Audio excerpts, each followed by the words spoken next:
Have you ever followed a protocol that did not agree with your inner voice when your inner voice said no? Protocols are like a job description that guide you through task management. On the other hand, we all have that inner voice, that inner divine winner voice that leads you through personal management. In my training as a pharmacist, protocols are king. You have to know the protocol and then follow it using your professional judgment. How would you respond to the following protocol challenges of timing, pressure, or people-pleasing? Let's take a look. One time I was working in a very busy pharmacy. I was working the night shift, and it was in a remote location.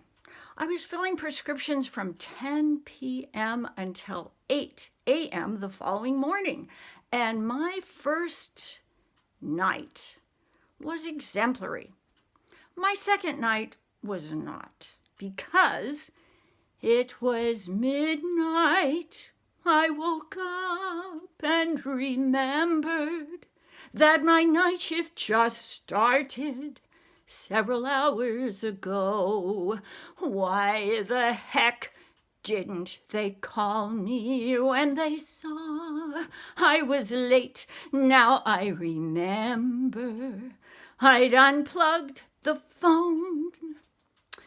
What do you do when you're late and miss protocol expectations?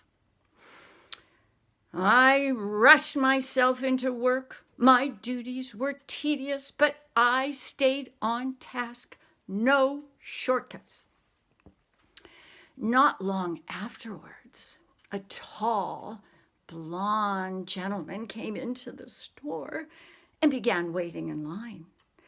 He reminded me of Brad Pitt, clean-cut, dapper, in his camel-colored leisure suit. I began to react to him, but reminded myself, stay professional, follow the protocol.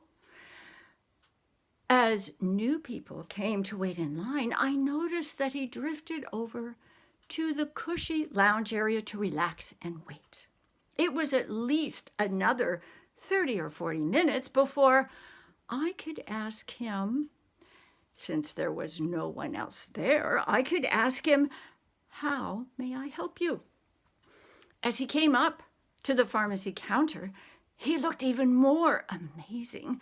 Not one freckle. The guy was freckless.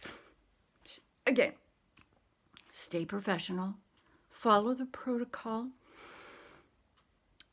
As he leaned over the counter, looking even more amazing, coming closer, he looked into the pharmacy well beyond myself and began to smile. I'll never forget that smile. Then he said, I've a gun in my pocket. I want all of your narcotics. Now, hurry up. What? He wants my narcotics? That's not what I expected. How is that going to work? Have you ever been pressured to do something you didn't want to do? Then out of the clear blue, I said, I have no idea how I should do the paperwork for that. Let me page the manager for direction. No, don't do that. I wasn't going to give him my narcotics, so I just ignored him. Manager, please call pharmacy. He kept begging me to stop. Since paging didn't work, I decided to dial the manager directly, focusing on the phone. He kept pleading with me. Finally, the manager answered my call, and as I diligently described the details of my dilemma, I looked up and poof, he had disappeared. Now the manager was really upset. I had interrupted her cash counting session for nothing. Question: have you ever implemented a case of protocolitis, inflammatory anger caused by not following protocol? As she came over to the pharmacy, she concluded I had fabricated the fiasco. Fortunately, his conversation was captured on camera. Soon, another manager came over and told both of us what had been going on. For the past several weeks, there had been 2 major drug robberies at that store. One at the end of June, another at the end of July, and currently it was the end of August, and the police had been called in for the 3rd time to investigate. I was later reprimanded for not following protocol. However, there was no way I was going to give him all those drugs. I was so glad that I did exactly what I had done. To me, it was a GTO moment. When God takes over, GTO. I could have never pre-planned it better. Never pre-planned it better. That experience confirmed for me once more the reality of God in my life.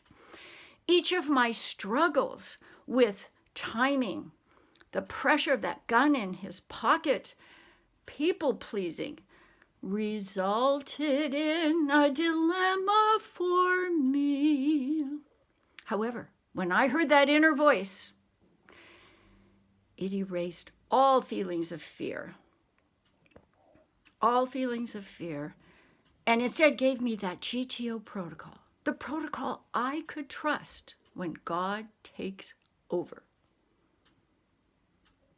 Mr. Toastmaster,